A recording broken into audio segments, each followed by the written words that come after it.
क्या आप भी अपना माइंडसेट बदलना चाहते हैं? क्या आप भी दुनिया को बेहतर नजरिए से देखना चाहते हैं? क्या आप हमेशा तनाव, चिंता और गुस्सा महसूस करते हैं और इन सब से छुटकारा पाना चाहते हैं? अगर इनमें से किसी भी प्रश्न का उत्तर हाँ है, तो आज की वीडियो आपके लिए बहुत ही महत्वपूर्ण साबित होने वाली है। अंत तक ध्यान से सुनिए। एक बार एक गुरु अपने शिष्यों को विचारों की शक्ति के ऊपर प्रवचन दे रहे थे। गुरु कह रहे थे कि अपने दुख के जड़ तक पहुंचे बिना उसे खत्म कर पाना असंभव है, और इसके लिए सबसे पहले तो आपको अपनी सोच, चिंता और आत्मसंदेह को काबू में करना होगा। ध्यान रहे, आपकी सोच आपकी कल्पना से भी ज्यादा शक्तिशाली होती है और आपका मन आपकी असल खुशी का सबसे बड़ा दुश्मन होता है। ऐसे में जरूरत है आपको अपने सोच और विचारों को बदलने की। गुरु ये सब बोल ही रहे थे कि तभी एक शिष्य खड़ा हुआ और उसने गुरु से कहा, गुरुदेव, अगर दुख दर्द महसूस करने से बचने का तरीका है तो फिर दुनिया में इतने सारे लोग दुखी क्यों हैं? गुरु ने कहा, इसका कारण है दुखी रहने वाले लोगों का मन। जी हाँ, इस संसार के हर इंसान के दुख का कारण उसका मन है, और जिसकी मानसिकता सही नहीं होती वो बाकी लोगों की तुलना में ज्यादा दुखी और चिंतित रहते हैं। अब यह आप पर निर्भर करता है कि आप अपने मन को अपना दोस्त बनाना चाहते हैं या फिर अपना दुश्मन। आप किस तरह किसी परिस्थिति का सामना करते हैं, यह सब आपकी आदत और मानसिकता पर निर्भर करता है। इस दुनिया के हर सवाल का जवाब आपके ही अंदर छुपा है। इसे आपको अपने आसपास के लोगों में ढूंढने की जरूरत नहीं है।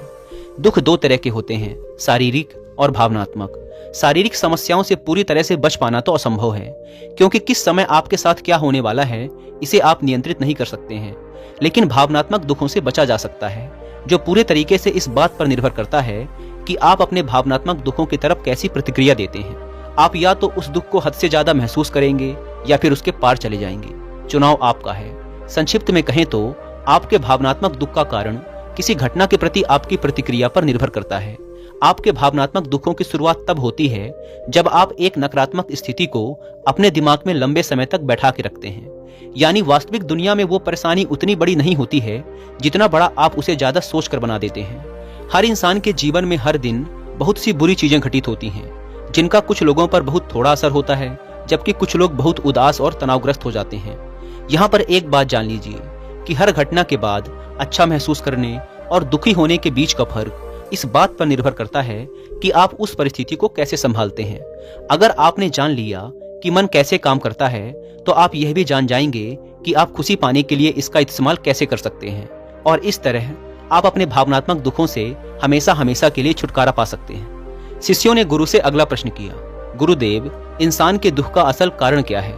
गुरु ने उत्तर देते हुए कहा, हमारे विचार बहुत शक्तिशाली होते हैं, इतने कि वो हमारी किसी भी सोच को वास्तविकता में बदल सकते हैं। दुनिया में ज्यादातर लोग खुद को और अपनी किस्मत को कोसते हैं कि आखिर वो इतने गरीब, बीमार और दुखी क्यों हैं, जबकि वह यह भूल जाते हैं कि वो आज जैसे भी हैं उनके खुद के बीते हुए कल के विचारों की वजह से हैं। पहले तो ये जानना जरूरी है कि नकारात्मक विचार वाले लोग होते कैसे हैं। असल में उनका जीवन निरर्थक होता है।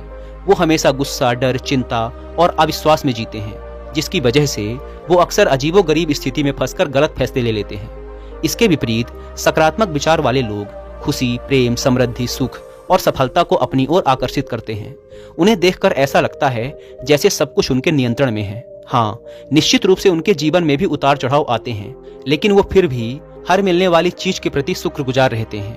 अब जैसे दो लोगों की परिस्थितियां एक जैसी होते हुए भी वो अलग अलग महसूस करते हैं। जैसे एक व्यक्ति इस बात के लिए शुक्रगुजार हो सकता है कि उसके पास रहने के लिए एक घर है, वहीं दूसरा इस बात को लेकर दुखी हो सकता है कि उसका घर उतना बड़ा नहीं है जितना वो चाहता था। मतलब साफ है कि हमारी खुशी और दुख सीधे तौर पर हमारी सोच और नजरिए पर निर्भर करता है। हकीकत और उसके प्रति हमारा नजरिया दो अलग अलग चीजें होती हैं। बाहरी हकीकत सबके लिए एक होती है, जबकि इसके बारे में अलग अलग इंसान का नजरिया अलग अलग हो सकता है। चलो इसे एक उदाहरण से समझते हैं। एक नौजवान भिक्षु को ध्यान करते समय एकाग्रचित होने में परेशानी होती थी। हर बार ध्यान करते समय किसी न किसी कारण से उसका ध्यान भटक जाता था और वह काफी क्रोधित और निराश हो जाता था। शांति की तलाश में उसने एक दिन एक झील के बीचों बीच नाव में बैठकर ध्यान करने का निश्चय किया। पहले 2 दिन तो भिक्षु को बहुत सुकून मिला। ध्यान करते समय उसका मन बिल्कुल शांत और एकाग्र था। लेकिन तीसरे दिन उसकी शांति तब भंग हो गई जब ध्यान करते समय एक दूसरी नाव उसकी नाव से आकर टकरा गई। उसने गुस्से से अपनी आंखें खोली, लेकिन सामने उसका गुस्सा देखने के लिए कोई था ही नहीं, क्योंकि दूसरी नाव तो खाली थी, जो हवा के बेग और लहरों के कारण भिक्षु की नाव से आकर टकरा गई थी।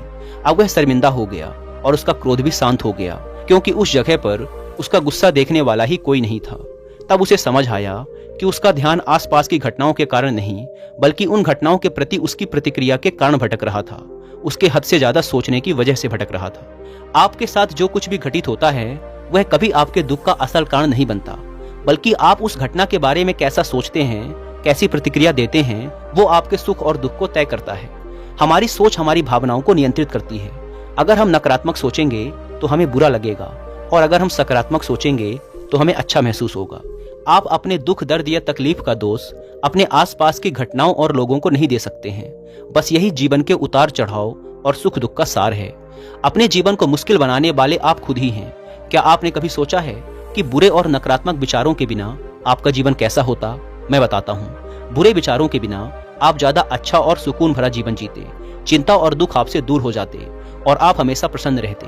ध्यान रहे, कोई भी घटना या परिस्थिति आपको दुख नहीं पहुंचा सकती, बस आपकी सोच ही आपके दुख का असल कारण होती है। शिष्यों ने गुरु से अगला प्रश्न किया।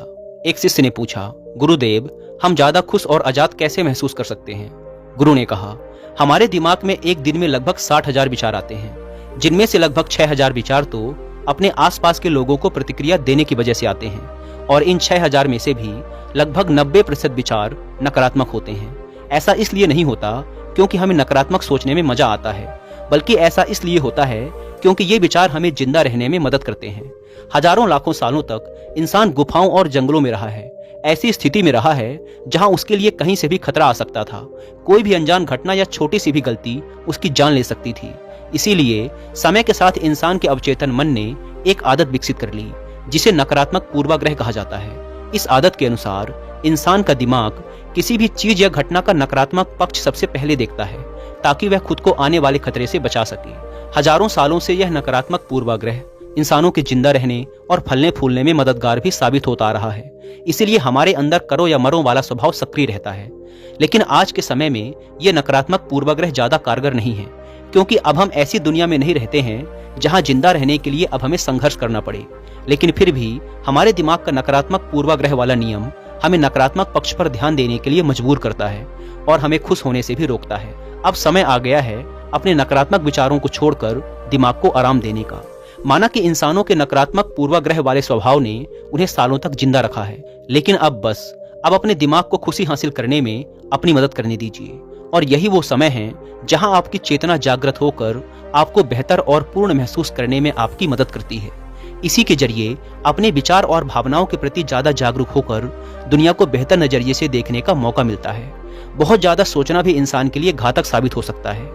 यह सिर्फ आपकी चिंता और निराशा को बढ़ाकर आपको नकारात्मक सोच की ओर ढकेलता है और आप सुरक्षात्मक स्थिति में चले जाते हैं। इससे बचने के लिए आपको अपना हर क्षण खुशी से जीना चाहिए और थोड़ी देर के लिए सब कुछ भूलकर सिर्फ अपनी चेतना का उपयोग करना चाहिए। इस तरह आप खुश और आजाद महसूस करेंगे। तो फिर आज इसी क्षण से ये सोचना बंद कीजिए कि चीजें कैसी होनी चाहिए और ये देखना शुरू कीजिए कि वो वाकई में क्या हो सकती हैं। शिष्यों ने गुरु से अगला प्रश्न किया, सोच और विचार में क्या अंतर है? गुरु ने कहा, सबसे पहले तो आपके लिए विचार और सोच के बीच के फर्क को समझना बेहद जरूरी है। विचार इस ब्रह्मांड की रचना है जो कि हमारे पास जन्म से ही होते हैं, और इन्हें बनाने के लिए हमें किसी बाहरी ताकत या शक्ति की जरूरत नहीं होती है। हमारे मन में हर दिन हजारों विचार आते हैं, जिनमें ज्यादातर समय हमारा कोई नियंत्रण नहीं होता है। और दूसरी चीज है हमारी सोच, जिसका मतलब है अपने विचारों के साथ सक्रियता से जुड़ जाना।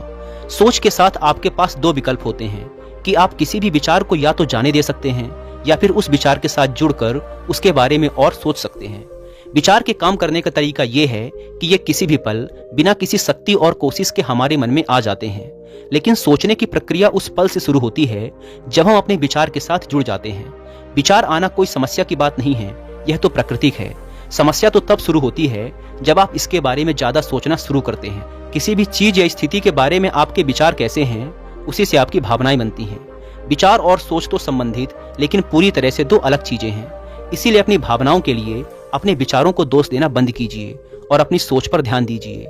यह मान लीजिए कि आप अपने विचारों को तो नहीं रोक सकते हैं, लेकिन अपने सोच को जरूर बदल सकते हैं।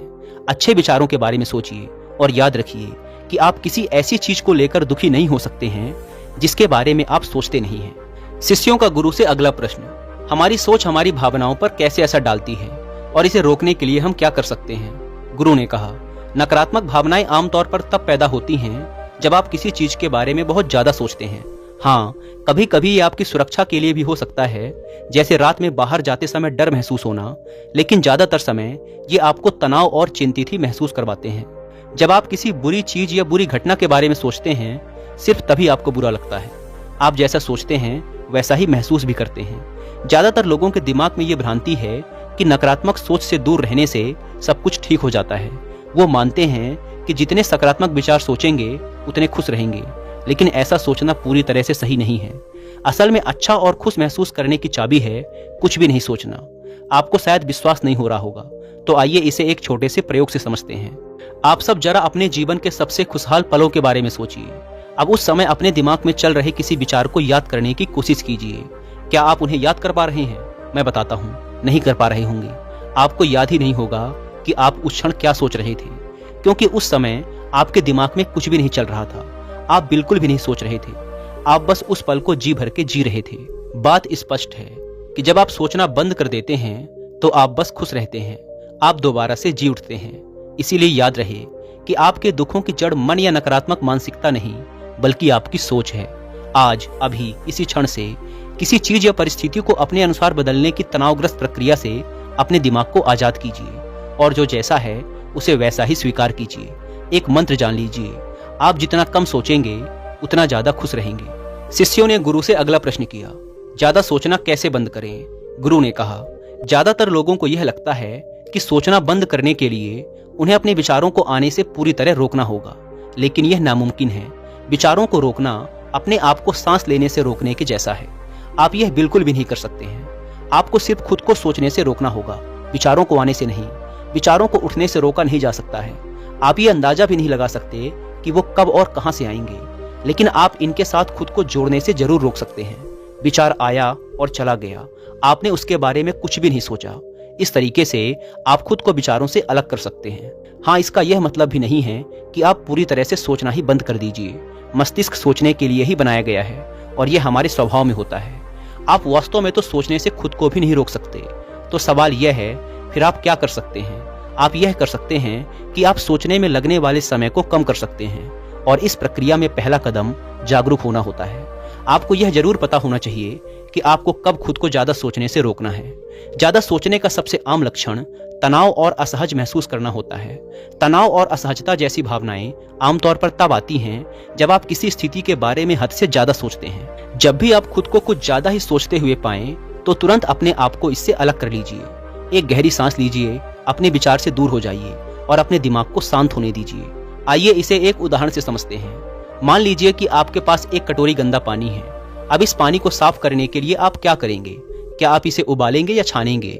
ज्यादातर लोग या तो इसे उबालेंगे या छानेंगे, लेकिन इन सबसे आसान यह है कि आप अपने आप पानी की गंदगी को नीचे बैठने दीजिए। कटोरी को शांति से रख दीजिए। ऐसा करने से गंदगी नीचे जम जाएगी और पानी अपने आप साफ हो जाएगा। ठीक यही नियम हमारे दिमाग के लिए भी लागू होता है। ज्यादातर लोग अपने दिमाग को शांत, स्पष्ट और खुश करने के लिए मुश्किल रास्ता खोजते हैं, जबकि आसान रास्ता हमेशा हमारे सामने ही होता है। देखिए, नकारात्मक भावनाएं सिर्फ और सिर्फ सोचने की वजह से ही पैदा होती हैं। जब हमारा मन अशांत या परेशान होता है तो हम सोचने लगते हैं, जबकि ऐसी स्थिति में आपको शांति से बैठ जाना चाहिए और अपने दिमाग को शांत होने देना चाहिए, ठीक उस कटोरी के गंदे पानी की तरह। ध्यान रहे, जितना ज्यादा आप अपनी सोच से लड़ने की कोशिश करेंगे, उतनी ही आपकी भावनाएं मजबूत होती जाएंगी, खासकर नकारात्मक भावनाएं। इसीलिए अपने दिमाग को अपने आप शांत होने दीजिए। ऐसा हो जाने के बाद आप धीरे धीरे अपने विचारों को पहचानिए और उनसे दूर होते जाइए। अंत में आप एक ज्यादा स्पष्ट और शांत मन पाएंगे। ध्यान रहे, ज्यादा सोचने की आदत से कम सोचने और खुश रहने की आदत को अपनाने के दौरान तनाव बिल्कुल भी मत लीजिए। सोचना बिल्कुल सामान्य बात है, लेकिन इसमें बहुत समय बिताना हानिकारक है। इसीलिए अपने हर पल को ज्यादा से ज्यादा जीने की कोशिश कीजिए। सोचने में समय बर्बाद मत कीजिए। हमेशा याद रखिए कि शांति पहले से ही आपके अंदर मौजूद है। आपको बस सोचना बंद करके इसे महसूस करने की जरूरत है, और यकीन मानिए, एक शांत मन आपको शांत और सफल जीवन की ओर ले जाएगा। शिष्यों ने गुरु से अगला प्रश्न किया, क्या हम बिना सोचे जिंदा रह सकते हैं? गुरु ने कहा, अपने जीवन के उस पल के बारे में सोचिए जब आप अपने काम में पूरी तरह से ध्यान मग्न थे। वो समय जब आप अपने काम में इतना ज्यादा खो गए थे कि आपको अपने आसपास की ही कोई सुध नहीं थी। क्या आपको याद आया? अब जरा उस क्षण के अपने विचारों के बारे में सोचिए। क्या उस समय आपके दिमाग में कोई विचार था? मैं बताता हूँ, नहीं होगा, क्योंकि व्यस्तता के पलों में आप एक अलग ही अवस्था में चले जाते हैं, अपने काम में पूरी तरह से रम जाते हैं, और इसे ही अपने काम के साथ एक होना या प्रवाह की अवस्था कहते हैं। और यह तब होता है जब आपको अपने काम से बहुत प्रेम होता है, और इस स्थिति में आप सभी विचार और भावनाओं को भूल जाते हैं। जब कोई इंसान प्रवाह की अवस्था में होता है तब उस इंसान का ध्यान इतना गहरा होता है, यानी कि वो इंसान अपने काम में इतना मग्न होता है कि उस इंसान के दिमाग में उसकी उपस्थिति ही खत्म हो जाती है, यानी कि उन्हें खुद की मौजूदगी का भी पता नहीं रहता।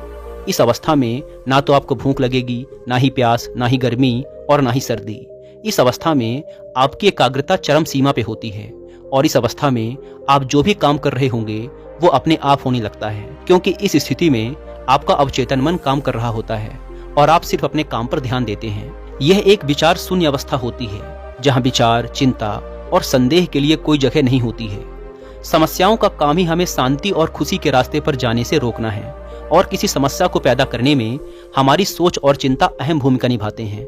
इतना अहम कि कोई घटना जितनी बुरी नहीं होती है, ये उसे हमारे दिमाग में उससे भी बुरा बनाकर हमें डराते हैं। हो सकता है आज के बाद अपनी आदत में बदलाव लाकर आप ज्यादा सोचना और चिंता करना कम कर दें।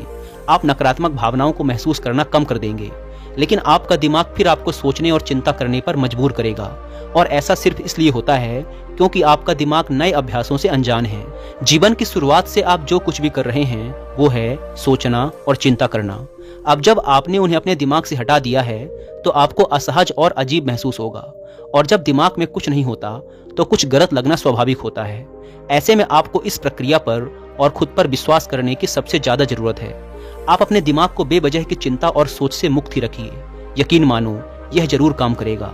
जिसके बारे में हमें पता नहीं होता उससे डर लगना स्वाभाविक है। जैसे विचार शून्यता की अवस्था से आपका दिमाग अनजान होता है, लेकिन यही वो अवस्था है जहां सबसे ज्यादा अनुभव और मौके मिलते हैं।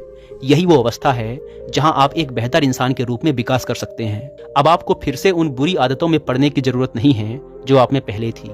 आपका दिमाग तो जानी पहचानी चीजों की तलाश करेगा ही, ठीक वैसे जैसे परदेश में जाकर हम अपने देश के लोगों की तलाश करते हैं। लेकिन आपको अपने इरादे में अडिग रहना है, और अगर आप खुद को बार बार असफल होते हुए पाते भी हैं तो घबराने की बात नहीं। गलतियां भी इंसान के जीवन का ही हिस्सा होती हैं, बस आपको रास्ता पकड़ कर रखना है और कुछ नहीं।